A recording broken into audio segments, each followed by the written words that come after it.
Hello everyone, this is David Arkenstone.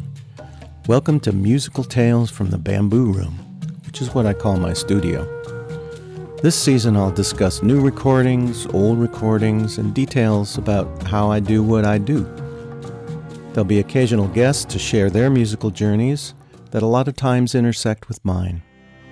So here we go.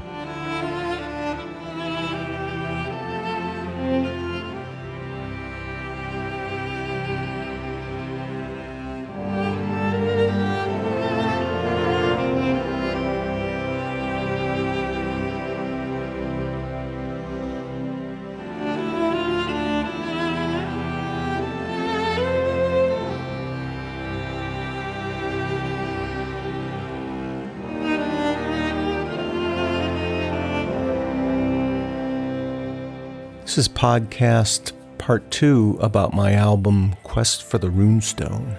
I had some wonderful musicians on this album that perform my music.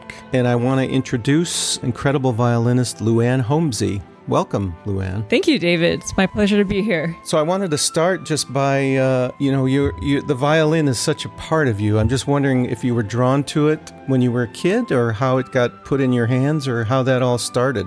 Yeah, so my parents are jazz musicians, and there was a Suzuki group lesson for kids near where we lived in Canada, in Montreal. And I think they went and checked it out, and they really liked the teachers and their approach. And they thought, why not start Luanne on violin with them? I think that's how it started. I don't remember. I was about 4. 4? Wow. But what I do remember is that when I started violin, I didn't have a violin. I had a Kleenex box with a piece of wood glued to it for the neck of the violin, and then another piece of wood for the bow. And I would just learn how to hold it because, kids, they'll drop everything or they'll knock things around. And after, it was like a 2-week introductory course or something like that for kids. And at the end of the 2 weeks, we were told, okay, now you can open your violin. So I opened the Kleenex box and there was a fruit roll up, which is like a sort of candy thing. And I remember I was so excited, and I swear to this day, that's why I have a sweet tooth, is because of that. Because it was it was like the most amazing reward at the end of those 2 weeks. Incredible. It's so great that you got exposed to it at such a young age. I think more kids should have that opportunity. Yeah, it was definitely, I think it became almost like another language.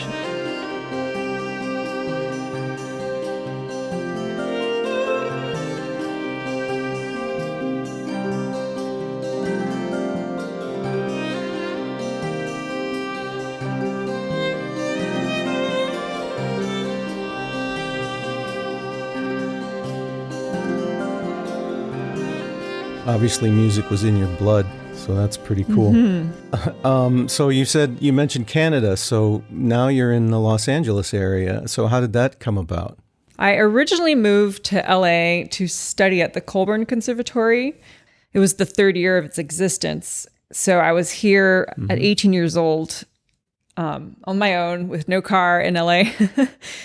But I went to Germany after that for my master's. And after that, I moved back to California because of Tommy, my husband, he was living in Orange County. So I moved back to Orange County. And then a few years after that, I moved back to LA when I was getting busy with work, and it was just too much of a long drive. And now I really enjoy LA a lot. I got to know it, and it's like a different place to me.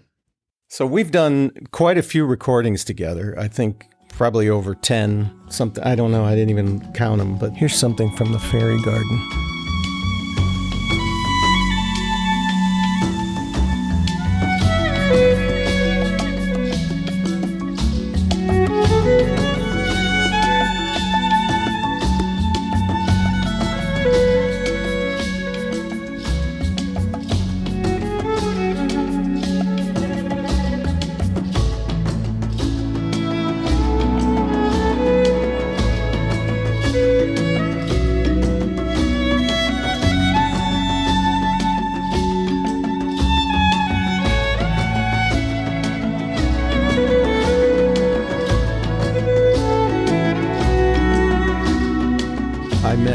first when you were with your trio down in Orange County, and then never looked back. I'm always calling you. So I'm wondering what we do together. It's usually sort of intimate, where it's just you and maybe another couple musicians, or it's just you and me in the studio, or you at home recording.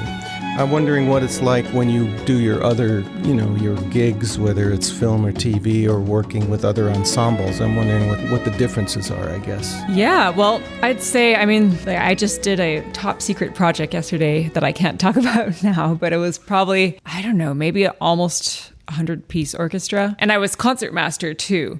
So that's a very, very different energy, because I have to make sure that the orchestra's tuning and that I understand what the instructions are, from the conductor or the composer, and I have to relay instructions to the section. And so that's a very different thing. And at the same time, on top of that, I'm playing the notes, and then I'll have solos. So I'm sort of doing all these different roles within one session. So that's like, the bigger types of sessions. And then sometimes there are things which, will be like a medium-sized, small, medium ensemble. Sometimes, I don't know, maybe 20 musicians will do things like that. But it's honestly one of my favorite things to do are these small, intimate sessions, because I really have a chance to, to work closely with a composer or with other musicians. And it's the creative aspect is much more amplified when it's a smaller situation. Yeah, I've been fortunate to have a couple large sessions, and I know it's a huge responsibility for the concertmaster, and so that's great that you can juggle all the hats you have to wear on that day,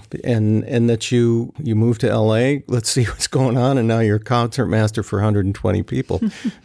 That's something. That's pretty great. Yeah, no, it's fun. So on my latest album, Quest for the Runestone, you played a couple things, and one of them was the Hardanger fiddle.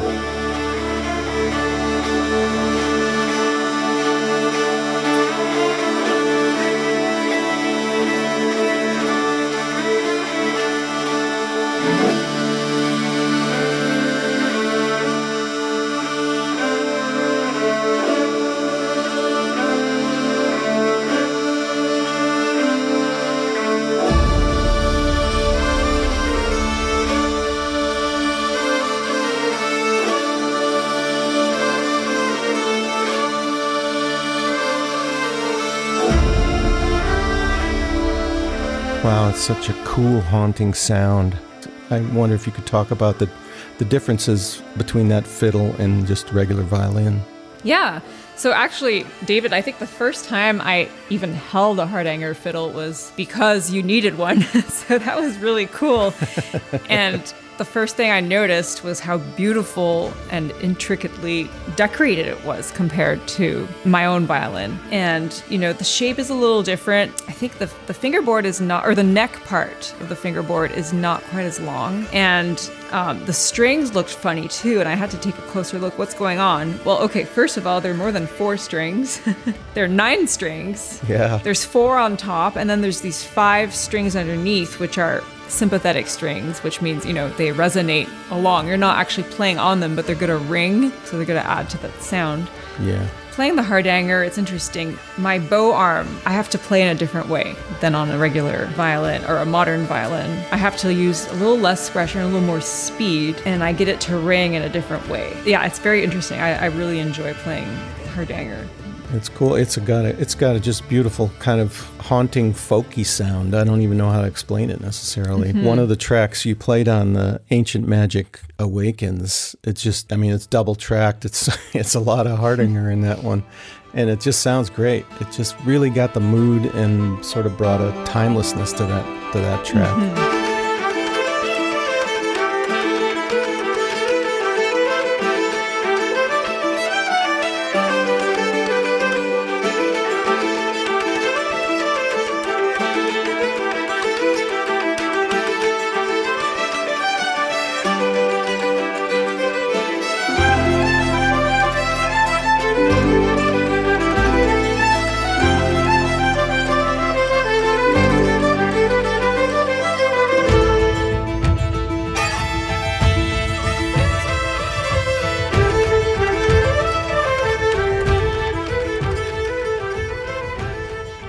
So evocative. I just love that sound.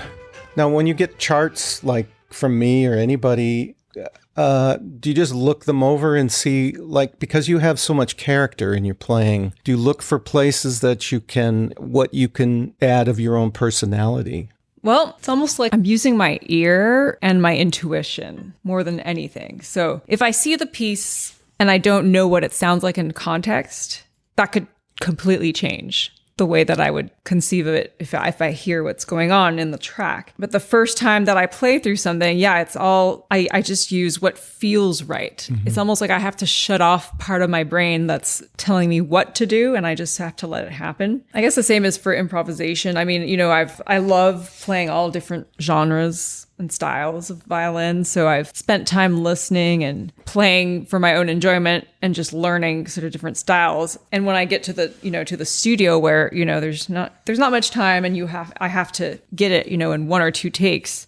Same thing. I shut off my brain and I just do what feels right. You're part of several groups, but the one I saw you in, which we already mentioned, was Trio Denu. I know people would love to check that music out. Yeah, so Trio Denu, it's violin, guitar, and double bass. And we play music from Eastern Europe in the gypsy Romany style, and also French, what they call, it's a very niche thing, French manouche jazz, so like gypsy jazz, the kind of jazz that was played in Paris in the 30s, and also the kind of Eastern European music also that was played in the Russian cabarets in Paris. So it's a mix of all of these different kinds of music, but played, it's improvisatory and it's very emotional. We'll go from the extremes, from the very, very sad and gut-wrenching pieces to the very exciting, fun, happy, joyful pieces. Yeah. And it's been really fun. We started out about 12 years ago, I think, and we just wanted to play this kind of music because we couldn't find it was Tommy and I. We couldn't find anyone else who played this kind of music in Los Angeles. So we figured, okay, we'll just teach a bassist how to play it. Now we ended up playing with the bassist from, I think that's who you saw, Frank. He's from Paris. Yeah, he lives in Paris, but he is on the album that started our inspiration called Gypsy Guitars. Oh man. It's been amazing. I mean, we have a few people we play with in LA, for one-off concerts or gigs or whatnot, but when we can, we play with him, and we'll be playing with him pretty soon. I don't want to announce it yet because I'm not certain of the date and everything and if it's confirmed, but he's amazing. He's like a legendary bassist, guitarist. He sings also, and he's something else. Yeah, I've seen you 3 or 4 times, and it's just like a thrill ride every time. Thank you.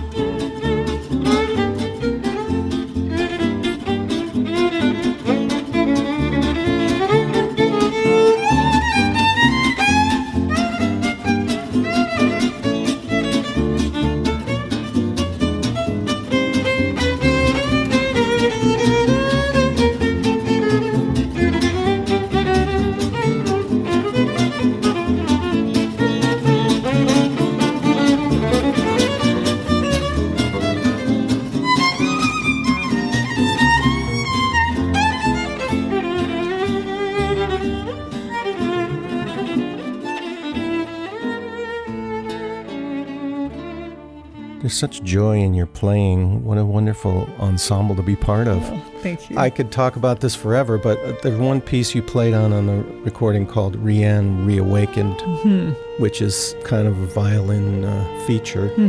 It's got a lot of great feedback, I'll say that. Wow. And, you put your heart and soul into the music. Every time I ask you to do something, I continue to be amazed. It's just incredible what you bring to,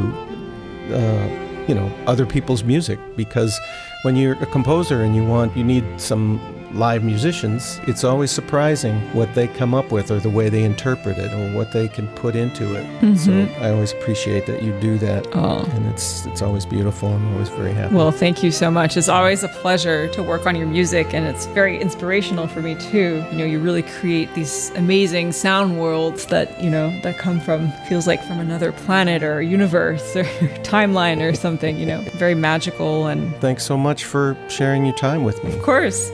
I can't wait till the next time we can play together. Yeah, same. And thanks for having me today.